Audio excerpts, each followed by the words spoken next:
అందరితో కలిసి ఇక్కడ ఎన్నికల ప్రచారం నిర్వహిస్తూ జరుగుతూ. ముఖ్యంగా ఈ ప్రాంతం అంతా కూడా పేదలు నివసించే ప్రాంతం. ఈ ఏదైతే 7 డివిజన్లు ఉన్నాయో బస్ స్టాండ్ మొదలుపెట్టి ఆర్టీసీ బస్ స్టాండ్ దగ్గర నుంచి మొదలుపెట్టి ఈ 15వ డివిజన్ వరకు దాదాపు 7 డివిజన్లు. ఈ 7 డివిజన్లకు గాను దాదాపు 1,50,000 మంది పేదవాళ్ళు నివసిస్తారు 7 డివిజన్లు కూడా.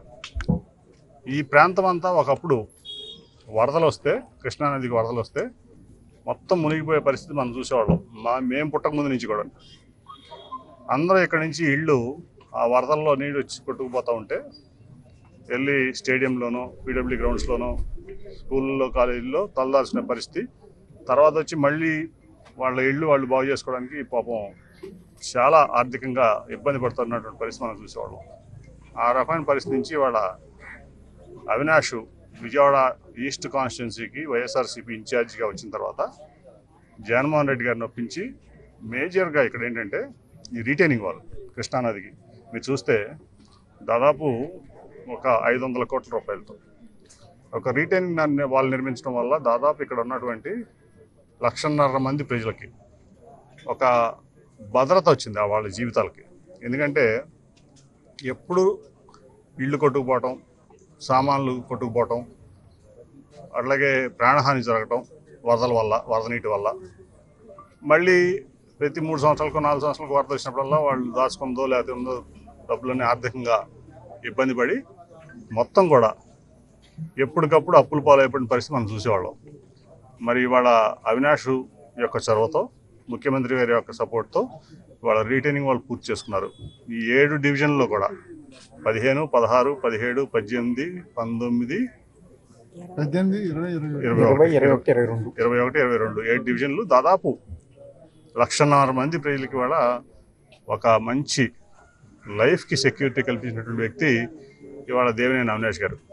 దేవినేని అవినాష్ గారు ఇవాళ విజయవాడ ఈస్ట్ నియోజకవర్గానికి ఎమ్మెల్యే అభ్యర్థిగా జగన్మోహన్ రెడ్డి గారు ప్రకటించారు.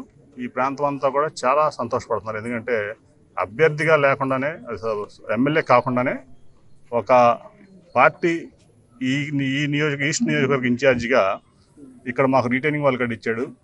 మా జీవితాలకి ఒక మంచి ఆశాకిరణం దొరికాడు అవినాష్ రూపంలో అని చెప్పి ఇక్కడ ప్రజలంతా కూడా చాలా సంతోషంగా ఉన్నారు. అట్లాగే ఆయన ఆదరిస్తానికి, దేవినేని అవినాష్ని ఆదరిస్తానికి అందరూ కూడా చాలా ముందుకు వస్తూ ఉన్నారు.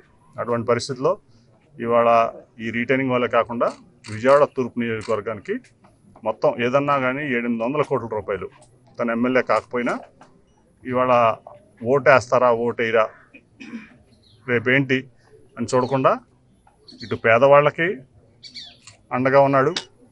పేదవాళ్ళకి కావాల్సినటువంటి ఏదైతే రీటైనింగ్ వాళ్ళు కానీ ఈ ప్రాంతానికి కావాల్సినటువంటి అక్కడ చూసాం, డిప్యూటీ మేయర్ గారు చూపించారు. ఆ డ్రైనేజ్ మీద ఒక కవర్ ల్యాండ్ వేసి, ఐరన్ కవర్ ల్యాండ్ వేసి ఇంతకుముందు 7 అడుగులు 8 అడుగులు ఉంటే కింద పడిపోయే పరిస్థితి, చాలా ప్రమాదాలు, చిన్నపిల్లలు దాంట్లో పడిపోయేవాళ్ళు, అలాగే ఇవన్నీ కూడా జరిగాయి. అటువంటి దానికి ప్రతి చిన్న విషయాన్ని కూడా టేకప్ చేసి ఈ ప్రాంతానికి అంతా కూడా ఒక మంచి అండగా నిలబడినటువంటి పరిస్థితి వాడు అవినాష్ది. ఈ విజయవాడ ఈస్ట్కి జగన్మోహన్ రెడ్డి గారి ఆశీస్సులతో చాలా డెవలప్మెంట్, ఎప్పుడు కనీవిని జరిగినటువంటి డెవలప్మెంట్ ఇవాళ అవినాష్ గారు చేశారు. కాబట్టి మంచి ప్రజల నుంచి మంచి ఆదరణ వస్తుంది, ముఖ్యంగా పేద వర్గాల నుంచి. మీరు చూశారు మొన్న అక్కడ మన సింగనమల నియోజకవర్గంలో పేదవాళ్ళు అంటే చంద్రబాబు నాయుడికి ఎంత చులకనో మీరు చూసుంటారు. ప్రెస్ వాళ్ళు, మీడియా వాళ్ళు కూడా కవర్ చేశారు దాన్ని. మీరు అందరూ కూడా ఆయనకి ఎంత చులకనంటే, అన్న ఎన్టీ రామారావు గారి పార్టీ పెట్టింది ఎందుకు? పాయింట్ నెంబర్ 1 తెలుగువారి ఆత్మగౌరవం కోసం, పాయింట్ నెంబర్ 2 పేదవాళ్ళ కోసం, పాయింట్ నెంబర్ 3 కర్షకులు, కార్మికులు, రైతాంగాని కోసం ఆయన ఈ పార్టీ పెట్టాడు.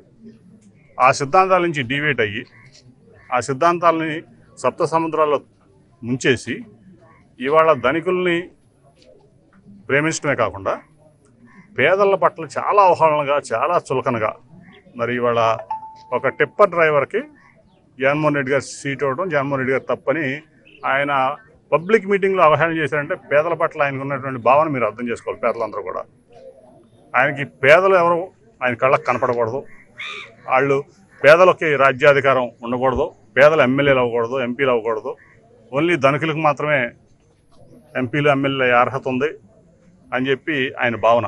దాంట్లో ఈ పాటలను చూసాం మనం. ఆయన ప్రవర్తించిన తూరు కూడా ఈసారి సీట్లు ఇచ్చే దాంట్లో అంతా క్యాష్ కొట్టు టికెట్ పట్టు స్కీమ్ అనమాట. ఇది క్యాష్ కొట్టు టికెట్ పట్టు. ఇదే స్కీమ్లో పాపం ఆ పేద టిప్పర్ డ్రైవరు ఎమ్మెల్యే అవ్వకూడదని రాజ్యాంగం లేకుండా రాసిందా? మీ మీడియా మిత్రులందరినీ అడుగుతున్నాను. రాజ్యాంగం లేకుండా పేదవారు ఎమ్మెల్యేలు, ఎంపీలు, కార్పొరేటర్లు అవ్వకూడదని రాసిందా? టిప్పర్ డ్రైవరు ఎమ్మెల్యే అవ్వకూడదా? మొదటి నుంచి కూడా చంద్రబాబు నాయుడు గారికి రవాణా రంగం అంటే చులకన. ఆ భావంతోనే చూసేవాడు ఆయన. అన్న ఎన్టీ రామారావు పార్టీ పెట్టినప్పుడు తెలుగుదేశం పార్టీ మొత్తం ప్రతి లారీ డ్రైవరు, ప్రతి టిప్పర్ డ్రైవరు, ఇక్కడ నుంచి కలకటాకి కూడా వెళ్ళే లారీలు కానీ నార్త్ ఢిల్లీ వెళ్ళే లారీలు, ప్రతి లారీకి జెండా పట్టుకు తిరిగారు డ్రైవర్లు. రవాణా రంగ డ్రైవర్లు జెండా పైన కట్టుకుని తిరిగిన పరిస్థితి చూసాం మనం. అట్లాగే మన ఆటో నగరం అంతా కూడా ఆ రోజు అన్నగారి కోసం పనిచేశారు. రవాణా రంగం అంతా అన్నగారి కోసం పనిచేసింది. రవాణా రంగ కార్మికులు, డ్రైవర్లు పనిచేశారు. ఇక్కడ నుంచి ఢిల్లీ దాకా అన్నగారి పేరు మారుమోగిందంటే అది కేవలం రవాణా రంగ డ్రైవర్ల వల్లే ఆ రోజు పేరు మారుమోగింది. ఎందుకంటే ప్రతి తెలుగుదేశం జెండా ప్రతి రాష్ట్రంలోకి వెళ్ళింది. ప్రతి రాష్ట్రంలోకి ఇక్కడి నుంచి ఆంధ్ర నుంచి గౌహాటీ దాకా, కలకటా మీదుగా, ఒరిస్సా మీదుగా, ఇటు ఢిల్లీ వరకు, అటు యూపీ వరకు కూడా టిప్పర్ డ్రైవర్లు, లారీ డ్రైవర్లు తీసుకెళ్లిన పరిస్థితి. అటువంటి లారీ డ్రైవర్లని, రవాణా రంగాన్ని వాళ్ళు ఇంత చులకన చేసి మాడుతున్నాడే చంద్రబాబు నాయుడు గారు. ఆయన యొక్క ఇదేంటో మనం అర్థం చేసుకోవచ్చు. ఆయన యొక్క మెంటల్ స్టేటస్ ఏంటో మనం అర్థం చేసుకోవచ్చు.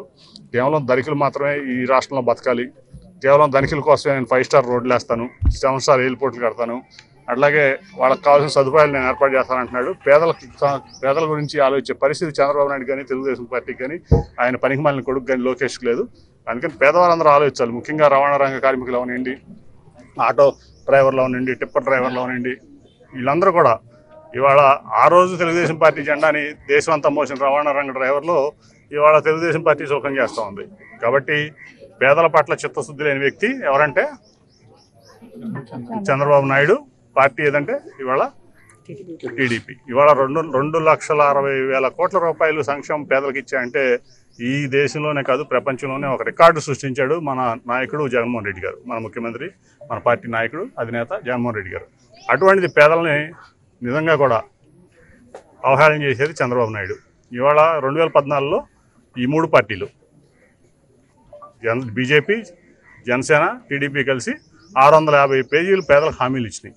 650 హామీలు, 600 పేజీలు. ఒక్క హామీ కూడా నెరవేర్చకుండా మళ్ళీ ఇవాళ ఆ రోజేమో 2018లో నా చేస్తే అవిశ్వాస తీర్మానం పెట్టించాడు పార్లమెంట్లో. నేను మోడీతో విడిపోతున్నాను, ఈ రాష్ట్రానికి ఏం చేయట్లేదు, ప్రత్యేక హోదా ఇవ్వట్లేదు, ఏం చేయట్లేదు అని ఆ రోజు చెప్పాడు. ఈరోజు మళ్ళీ వెళ్ళి మోడీ గారితో కలిశాడు. ఏ బేస్ మీద కలిశాడో పేదలకి, ప్రజలకి, రాష్ట్ర ప్రజలకి చంద్రబాబు నాయుడు సమాధానం చెప్పాలి. ఎందుకంటే ప్రత్యేక హోదా ఇస్తాన్నాడా నరేంద్ర మోడీ కానీ, బీజేపీ కానీ, లేకపోతే ఈ రాష్ట్రానికి నువ్వు అడిగినట్టు 1,00,000 కోట్ల రూపాయలు రాజధానికి కట్టుకోవడానికి ఇస్తానన్నాడా, లేదంటే ఈ ఏదైతే రైల్వే జోన్ ఉందో అది ఇస్తానడా, కడప ఉక్కు ఫ్యాక్టరీ ఇస్తానడా, అట్లాగే ఈ విభజన హామీలన్నీ తీరుస్తానడా? ఒక్క మాట కూడా, ఒక్క హామీ కూడా తీసుకోకుండా నువ్వు నీ కోసం, నీ కొడుకు కోసం, నువ్వు పవర్ ఎంజాయ్ చేయడం కోసం, అట్లాగే నీ కేసుల నుంచి బయటపడటం కోసం, నువ్వు చేసిన తప్పుడు పనుల నుంచి బయటపడటం కోసం వాడు మళ్ళీ మోడీ కాళ్ళు, బీజేపీ కాళ్ళు పట్టుకుని మళ్ళీ ఏదైతే తెలుగుదేశం పార్టీ ఆత్మగౌరవం ఆ రోజు అన్నగారు చెప్పారో, తెలుగువారి ఆత్మగౌరవం, వాళ్ళు తెలుగుదేశం పార్టీ ఆత్మగౌరవాన్ని తీసుకెళ్లి ఢిల్లీలో అమిత్ షా కాళ్ళ కింద, మోడీ కాళ్ళ కింద పెట్టినటువంటి వ్యక్తి చంద్రబాబు నాయుడు. కాబట్టి గమనించి అందరూ కూడా ఇవాళ చంద్రబాబు నాయుడు గారిని గో బ్యాక్ బాబు అంటున్నారు. నీ రాష్ట్రాన్ని నువ్వు వెళ్ళిపో బాబు, నీ తెలంగాణకి వెళ్ళిపో, ఇక్కడ నీకు పని లేదని చెప్పి ప్రజలందరూ అంటున్నారు. ఇక్కడ భారీ మెజార్టీతో మా వైఎస్ఆర్సీపీ క్యాండిడేట్లు అందరూ గెలుస్తున్నారు. ముఖ్యంగా ఈస్ట్లో నాకు తెలిసి పేదవాళ్ళందరూ, అట్లాగే అందరూ కూడా అందరికీ పనిచేసిన వ్యక్తి ఇవాళ అవినాష్. అందరూ కూడా అవినాష్ని ఆశీర్వదిస్తున్నారు. అవినాష్ ఇక్కడ తూర్పు ఎమ్మెల్యేగా అవడం ఎటువంటి సందేహం లేదు. మెజార్టీ మాత్రం 20,000 నుంచి 25,000 వరకు ఉంటుందని చెప్పి అందరూ కూడా భావిస్తున్నారు. అది నిజమవబోతా ఉంది. Thank you. మహేష్ మాట ఇచ్చాడుగా పవన్ కళ్యాణ్, ఇచ్చాడు లేదా? మనం విజయవాడలోనే ఉన్నాం కదా. ఇప్పుడు 10 ఏళ్ళు పాపం పోతిరి మహేష్ అనే బీసీని వాడుకున్నాడు. వాడుకుని ఇవాళ ఒక ధనికుడు వచ్చి పార్టీ ఫండ్ ఇస్తే అది తీసుకెళ్ళి బీజేపీకి ఇచ్చాడు ఆ సీటు. పేద వర్గాలు నివసించేటువంటి విజయవాడ వెస్ట్ కాన్స్టిట్యున్సీలో, అది బీసీలు, మైనార్టీలు, ఎస్సీలు ఎక్కువగా ఉండేటువంటి వెస్ట్ కాన్స్టిట్యున్సీలో మరి వాళ్ళు తీసుకెళ్లి బీజేపీ అభ్యర్థి ఒక మల్టీ మిలియనరు ఏదైతే ప్రైవేట్ జెట్లో తిరిగేటువంటి సుజనా చౌదరికి ఆ సీటు అమ్ముకున్నాడు. ఎవరో పవన్ కళ్యాణ్. అంతకుముందు ఎవరికి అలాట్ అయింది ఆ సీటు? జనసేనకి అలాట్ అయింది. అక్కడ పోతిరి మహేష్ 10 ఏళ్ళ నుంచి పాపం పేదవాడు కష్టపడుతున్నాడు, జనసేన కోసం నీ కోసం కష్టపడుతున్నాడు, పవన్ కళ్యాణ్ కోసం. ఇవాళ ఏం చేసావు? నువ్వు చెప్పిన మాట ఏమైంది? నువ్వు మాట తప్పావా లేకపోతే అమ్మేస్తున్నావు సీట్ని? అది చెప్పాలి కదా పేదవాళ్ళకి. ఆ రోజున ప్రతి ఒక్కళ్ళు, నేను విజయవాడ వెస్ట్ అది మొత్తం చూస్తున్నప్పుడు, టీడీపీలో ఉన్నప్పుడు చాలామందికి అపోహ ఉండేది. శ్వేతాని అక్కడ, మా కుమార్తె శ్వేతాని అక్కడ ఎమ్మెల్యే క్యాండిడేట్గా నిల్చోబెడతానంటే నేను పబ్లిక్కి అనౌన్స్ చేశాను. మీరు అందరూ కూడా తెలుసు, మీరు ఆ రోజు మీడియా మిత్రుల ముందే అనౌన్స్ చేశాను నేను. విజయవాడ వెస్ట్ అనేది ఎస్సీలు, ఎస్టీలు, మైనార్టీలు, బీసీలు సీట్. అది నా కుమార్తె కానీ, నేను కానీ, నా కుటుంబం నుంచి ఎవ్వరూ అక్కడ పోటీ చేయరు. అది మైనార్టీలు కానీ, ఎస్సీలు కానీ, బీసీలు కానీ పోటీ చేస్తారు ఆ సీట్లో అని వెరీ క్లియర్గా నేను అనౌన్స్ చేశాను. ఇవాళ తీసుకెళ్ళి పవన్ కళ్యాణ్, తెలుగుదేశం పార్టీ కలిపి, ముఖ్యంగా పవన్ కళ్యాణ్ ఆ సీట్ అమ్మేస్తున్నాడు. పాపం పోతిన మహేష్ వాళ్ళు ఏం చేయాలో తెలియని పరిస్థితి, పేదవాడికి అప్పుల పాలైపోయి చాలా ఇబ్బంది పడుతున్నాడు. నీకోసం అతన్ని నట్టేట్లో ముంచేసిన పవన్ కళ్యాణ్ ఈ నీతి సూత్రాలు చెప్తే ఎవరు నమ్ముతారు? Thank you sir. జాబ్ కావాలి అంటే బాబు రావాలి, అభివృద్ధి చెందాలంటే బాబు రావాలి. ఇప్పుడు 2014లో ఇదే స్లోగనం, జాబ్ కావాలంటే బాబు రావాలన్నాడు. ఇప్పుడు 2014 నుంచి 19 వరకు నేను కూడా తెలుగుదేశం పార్టీలో ఉన్నా. నువ్వు ఎన్ని జాబులు ఇచ్చావు నాకు తెలుసు. 39,000 జాబులు నువ్వు ఇచ్చింది, అది గవర్నమెంట్ సెక్టర్లో కాదు, ప్రైవేట్ సెక్టర్లో. ఇవాళ ముఖ్యమంత్రిగా జగన్మోహన్ రెడ్డి గారు వచ్చిన తర్వాత 2019లో ఆయన ఎన్నికైన తర్వాత 4 లక్షల గవర్నమెంట్ జాబులు ఇచ్చాడు ఆయన.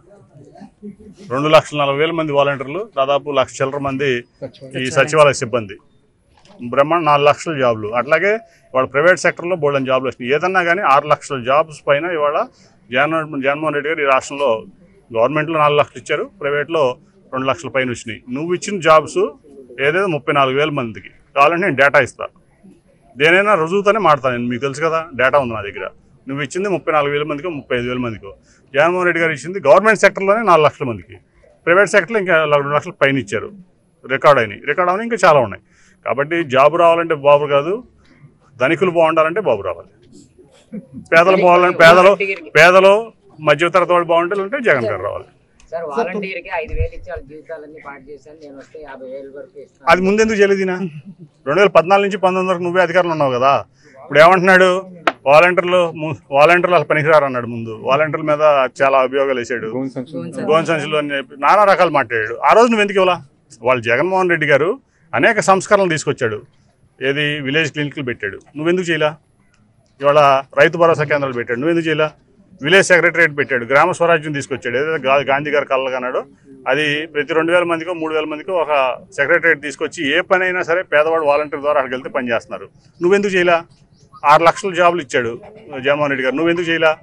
ఇప్పుడు ఆయన కనీసం కుప్పంలో ఒక ఆర్డీఓ డివిజన్ చేసుకోలేకపోయావు. నువ్వు 14 ఏళ్ళు ముఖ్యమంత్రిగా ఉండి, దాదాపు 35 ఏళ్ళు నువ్వు అక్కడ ఎమ్మెల్యేగా ఉండి ఆర్డీఓ డివిజన్ చేసుకోలేకపోయావు.